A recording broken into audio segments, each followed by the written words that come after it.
अब देखिए यहाँ पर इस टॉपिक को बड़े ध्यान से समझना है।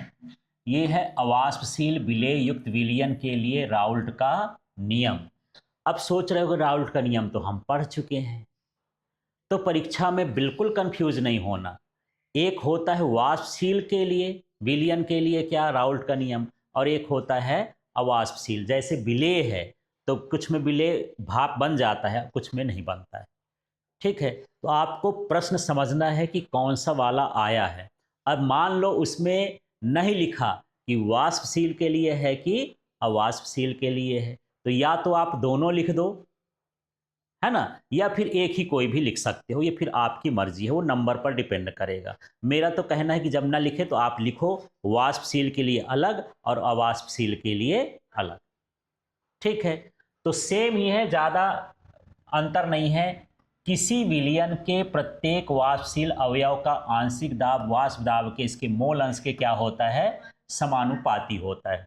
नियम सेम ही है, भाषा सेम ही है, बस हम यहाँ क्या लिख रहे हैं, वाष्पशील अवयव। तो चाहे आप वाष्पशील के लिए लिखें चाहे अवाष्पशील के लिए, लेकिन ये जो राउल्ट का नियम है सिर्फ किसके लिए लगता है, वाष्पशील के लिए लगता है। ठीक है, अब इसका गणितीय सूत्र हम कैसे लिखेंगे। भाषा चाहे फिर से समझ लो, राउल्ट का नियम आप चाहे वाष्पशील विलेय वाला लिखेंगे और चाहे अवाष्पशील विलेय वाला लिखेंगे, ऊपर का शब्द वही रहेगा, केवल सूत्र में अंतर रहेगा। उसमें भी यही लिखना है कि किसी विलयन के प्रत्येक वाष्पशील अवयव का आंशिक वाष्प दाब उसके मोल अंश के समानुपाती होता है। ठीक है, तो हम यहाँ पर एक कौन सा विलयन ले रहे हैं, द्विअंगी, जिसमें दो चीज मिले हैं, विलेय और विलायक। तो देखो विलायक का नाम क्या रख दिए, एक, और ये कैसा है, वाष्पशील है। विलेय का नाम क्या रख दिए, दो, और ये क्या है, अवाष्पशील है। मान लो वाष्पशील के लिए आएगा तो यहां भी क्या हो जाएगा, वाष्पशील, एक नंबर भी वाष्पशील वाष्पशील हो जाएगा और दो नंबर भी वाष्पशील हो जाएगा। ठीक है, अच्छा, अब हमको सिर्फ किसका वाष्प दाब निकालना है, विलेय का कि विलायक का।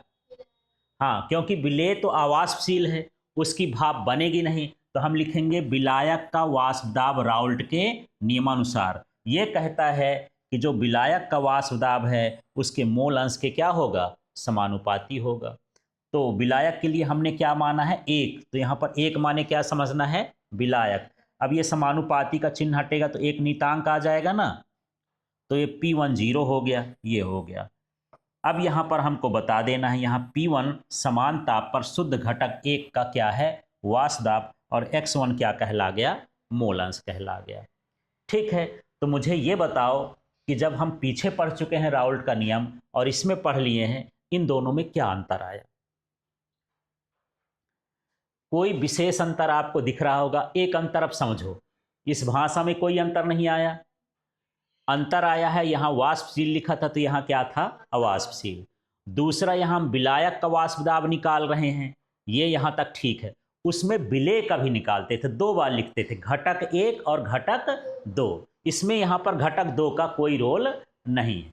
ठीक है, समझ में आ गया। तो यदि आपसे पहला वाला बनता है तो दूसरे वाले को बड़े आराम से आप इसको कर सकते हो। उसमें देखो यहाँ पर और भी लिख देते हैं, जैसे विलायक का वाष्प दाब, तो यहाँ पर एक और बढ़ा देता, क्या, विलेय का वाष्प दाब, और जहाँ 1 1 है वहां पर मैं क्या कर देता, 2 2 कर देता। समझ में आ गया, और कोई अंतर नहीं है।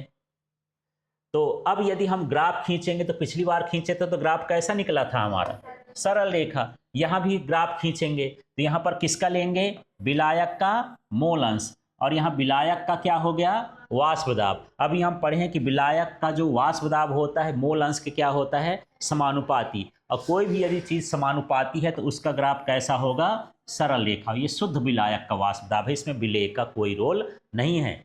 पिछली बार जब ग्राफ बनाए थे तो दोनों ग्राफ में क्या फर्क है, एक इस तरह का डब्बा बनाए थे, इसमें एक वाष्प दाब ऐसा बढ़ा रहे थे और एक वाष्प दाब ऐसा क्या कर रहे थे, घटा रहे थे। एक इसमें विलेय का था, एक उसमें क्या था, विलायक का भी था, क्योंकि दोनों वाष्पशील थे। ठीक है, तो दोनों समझ में आ जाएंगे अब। तो चलिए मैं थोड़ा सा दोनों को रिवाइज कर दूं। चलिए यहां पर जगह है, यहीं पर बात करता हूं। ठीक है, क्वेश्चन आ जाए, वाष्पशील विलयन के लिए राउल्ट का नियम। वाष्पशील विलयन के लिए राउल्ट का नियम। क्या करोगे बताओ, सूत्र बताओ। पहले घटक एक के लिए निकालेंगे तो क्या हो जाएगा, P1 समानुपाती X1 बराबर क्या हो जाएगा, P1 0 और ये क्या हो गया X1। फिर दूसरे घटक का भी निकाल दोगे, क्या हो जाएगा, P2 समानुपाती X2, फिर ये क्या हो जाएगा, P2 बराबर P1 0 और ये हो गया X2। फिर डाल्टन के नियम लगाते थे, उसमें क्या लगाते थे, डाल्टन के नियम से, हाँ P2। डाल्टन के नियम में P बराबर क्या था, P1 प्लस P2, इन दोनों का मान रख देना था बस। ठीक है, फिर X1 X2 का मान रखते हो, थोड़ा सा बड़ा हो जाता है। क्लियर हो गया। ये किसके लिए है, वाष्पशील के लिए। और भाषा वही है ना, कि वाष्पशील विलयन के लिए प्रत्येक घटक का वाष्प दाब, है ना, आंशिक वाष्प दाब उसके मोल अंश के क्या होता है, समानुपाती। चाहे इसके लिए पूछे और चाहे अवाष्पशील के लिए, भाषा वही है, सूत्र में अंतर रहेगा। ठीक है, अब मुझे ये बताना, अब मैं आपको तो बता ही दिया हूं, मुझे ये बताओ कि अवाष्पशील के लिए क्या होगा, बताओ। अवाष्पशील के लिए, अवाष्पशील के लिए सूत्र बताओ, केवल घटक एक का रहेगा। किसका रहेगा, घटक एक का। क्या लिखोगे, P1 समानुपाती X1, P1 बराबर क्या हो जाएगा, P1 0 X1। बस इतना ही काम खत्म हो गया। यहाँ जहाँ करके लिख सकते हो। P1 क्या है, शुद्ध विलायक का आंशिक दाब, नहीं सिर्फ क्या, विलायक का आंशिक दाब, विलयन में विलायक का आंशिक दाब। और ये जो P1 0 आ गया, 0 लगा दिए, माने क्या हो गया, शुद्ध विलायक का वाष्प दाब। और ये कि X1 क्या कहलाया, विलायक का मोल अंश। बात खत्म हो गई इसमें।